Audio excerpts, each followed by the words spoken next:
ফুলকির ছেলেমানুষির কারণে পারমিতাকে বাড়ি থেকে তাড়িয়ে দেওয়ার সিদ্ধান্ত নিল হৈমন্তী। হ্যাঁ বন্ধুরা, ফুলকি সিরিয়ালে আজকের পর্বে তোমরা এরকমটাই দেখতে পাবে। পুরো গল্পটা জানতে হলে প্লিজ লাইক দিয়ে সঙ্গে থেকো। রিকিয়া এসে হৈমন্তীকে সব ছবিগুলো দেখায় যে কিভাবে অংশুমান পারমিতাকে প্রপোজ করছে। এই সব ছবি দেখে হৈমন্তী রেগে যায়। এদিকে পারমিতা ফুলকি বাড়ির সবাই বাড়িতে চলে আসে।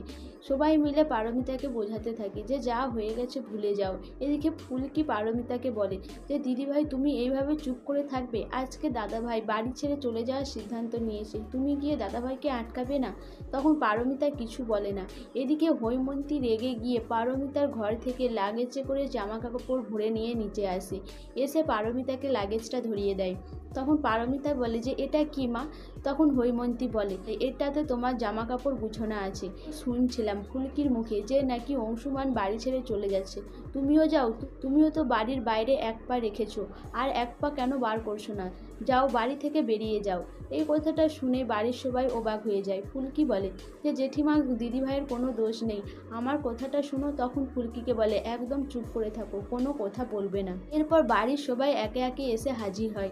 মাস্টারমশাই বলে যে কি হয়েছে? তখন রোহিতের মা বলে যে দাদা দেখো না, দিদি পারমিতাকে বাড়ি থেকে তাড়িয়ে দিচ্ছে।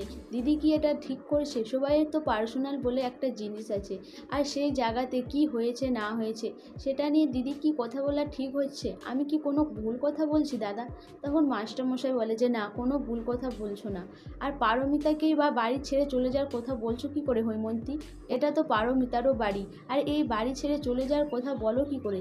যাই হয়ে যাক না কেন, তুমি যদি আমার বৌমাকে বা ফুলকিকে এই বাড়ি ছেড়ে চলে যেতে বলো, তাহলে আমিও ওদের সাথে এই বাড়ি ছেড়ে চলে যাব। আর মাস্টারমশাই বাড়ি ছেড়ে চলে যাওয়ার কথা শুনে পিয়াল তমাল সবাই বলে যে ফুলকি যদি এই বাড়ি ছেড়ে চলে যায়, আমরাও এই বাড়িতে থাকবো না।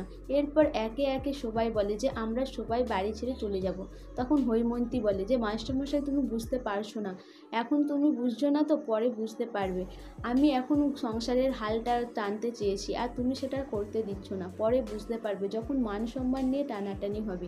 তখনই মাস্টারমশাই কিছু বলে না।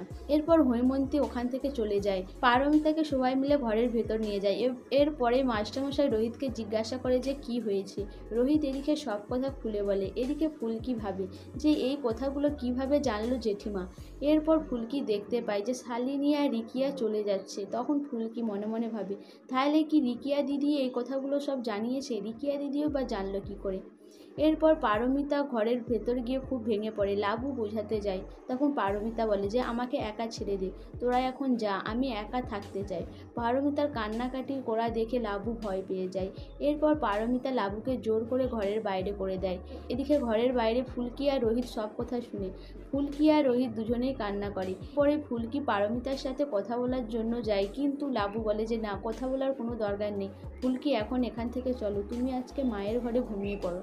এরপর ফুলকি বলে যাই হয়ে যাক না কেন, আমি কিন্তু হাল ছাড়বো না, আমি আরও একবার চেষ্টা করব।